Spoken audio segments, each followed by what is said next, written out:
บ่มักระบอบคอมมิวนิสต์อยู่อเมริกาหันแล้วแต่เป็นหยังอเมริกาที่ถิ่มคนลาวอยู่อเมริกายอมบ่มีความอีหยังมันก็ถิ่มละถิ่มปะ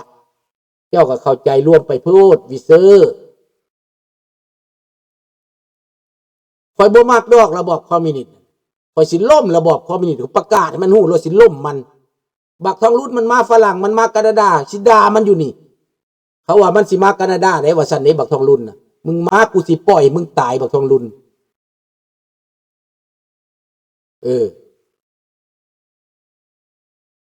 ท่านผู้ใดได้เมืองฝรั่งในหูข่าวมันไปฝรั่งบอกเลยเด้อมันมาแคนาดามือใดบอกแน่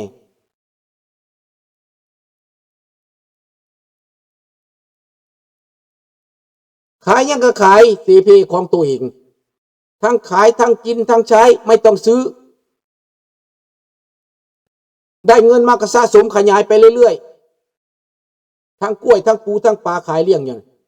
กุ้มตนเองมันเป็นมหาเศรษฐีอยู่ในใจแล้ววิเซอร์เจ้าเข้าใจว่าแต่ว่าเขาที่คนลาวนั่นพวกเมื่อนั่นพวกมีปัญหาคน2-3 ล้านคนดำล้านมีปัญหาดำ3-4 พันคนมันเป็นเรื่องปกติเห็นบ่ล่ะมันโมเมนต์ว่าสิเป็นเบิดประเทศได้คนลาวผูกเขาดีเขาก็มีคนลาวผูกอเมริกาหักเขาก็มีเดี๋ยวนี้อเมริกาที่ไปเอเชียนี่แหละมันย่านแห้งเวียดนามนี่นะมันจะส่งพระเวียดนามออกมาต่อต้านสงครามในอเมริกามันเป็นแผนการของเขา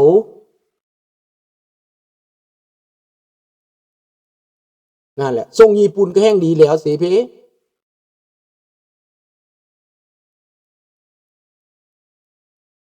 เพราะว่าญี่ปุ่นเขาต้องการผลไม้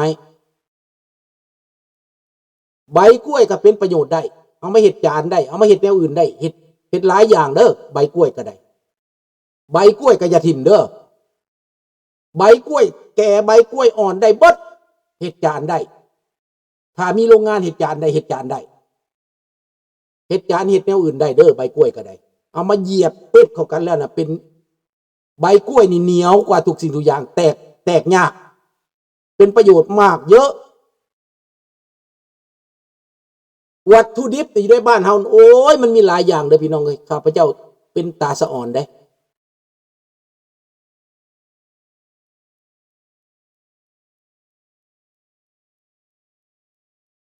ว้ายโมเมนต์แต่สิดาแล้วสิไปประท้วงมันพุ่นแล้ว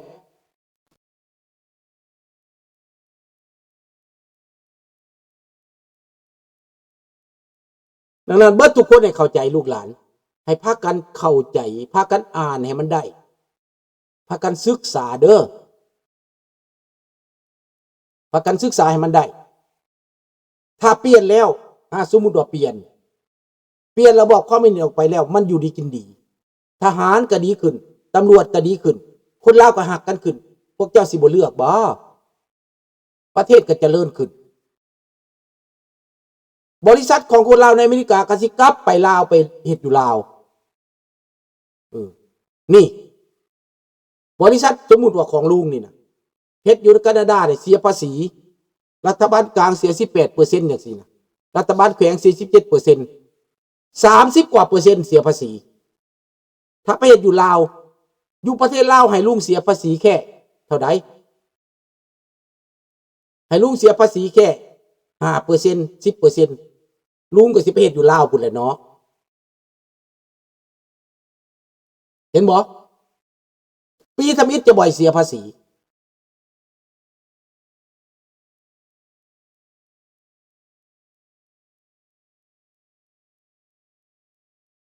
แม่นแล้วเขาส่งกลับมันเฮ็ดบ่ดี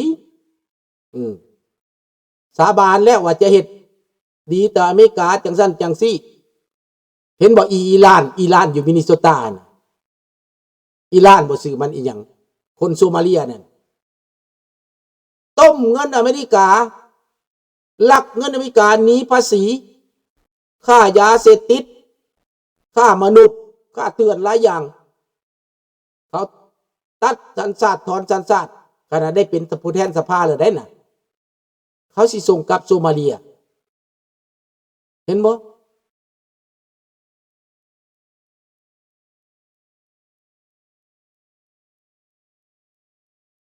ครับส่งให้เด้อสวนกล้วยเจ้าน่ะส่งให้เบิ่งแหน่มันใหญ่สำใดมาแล้วคันเปลี่ยนแปลงแล้วนะหนทางกระบวนขี้ฝุ่นจะมีไฮเวย์จะจ้างให้ญี่ปุ่นมาเฮ็ดไฮเวย์ให้บริษัทอเมริกาก็ได้นี่ดังนั้นประเทศลาวบ่อยากออกเพราะจากความยากจนนี่สิเอาแต่หน้าแต่ตาอยู่นี่บ่สิเอาแต่พวกเดียวนี่บ่เนาะเอามื้อนี้นี่เอาเท่านี้ก่อนเนาะลูกหลานเนาะให้ความดีให้ความเห็นอนาคตเห็นความเจริญบ่อยากได้อยากเถียงอยู่แต่แบบนั้นแหละ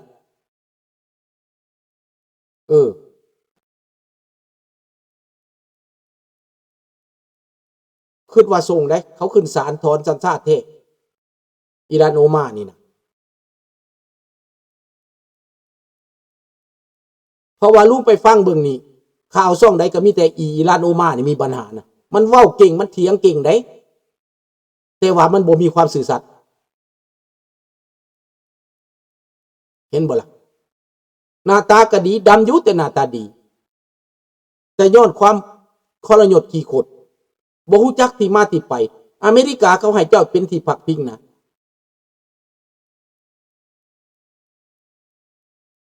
ลุงเข้าใจเบิด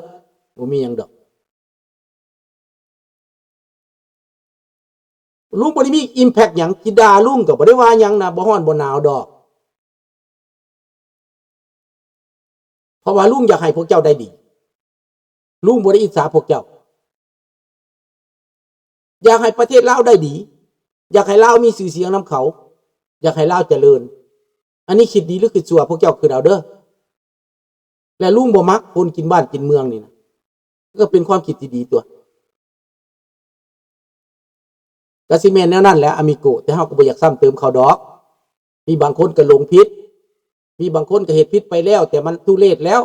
แก้ไขตัวเองบ่ได้แล้วผู้ใดที่ว่ามีเหตุผลอ้างเขาก็ส่งคืนมาอยู่ไดไปขึ้นศาลแล้ว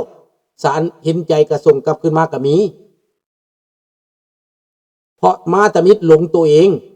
มีลูกหลานของลุงก็มีได้ดื้อนั่นน่ะความดื้อนี่มาบ่เฮ็ดเวียกเหตุการณ์มีแต่หาหลักมีแต่หาตีมีแต่ขี้ข้านมีแต่หากินลุกกินซามีคนแบบนั้นก็มีมันบ่เจริญนำเขาได้ลิ้นกินสัวข้าวพุ่มเฟือยสัวข้าวน่ะมีเด้ออยู่ไสก็มีคนลาวน่ะมันก็มีทั้งคนดีคนชั่วแต่เฮาก็อยากให้มันดีเหมือนทันแหละเนาะ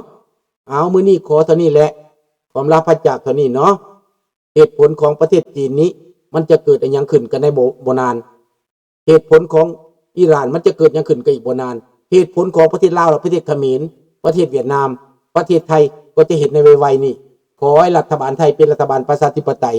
ขอให้รัฐบาลไทยเป็นรัฐบาลที่จิตใจกว้างขวางสูงส่งเหมือนดังพวกรัฐบาลใหม่ที่เข้ามานี่เขาก็มีความหวังเนาะขอหวังจะได้เห็นมื้อใดเขาเลือกตั้งประเทศไทยเนาะบ่เป็นเดือนนี้บ่หรือเดือนหน้าโชคดีเบิดทุกคนเด้อ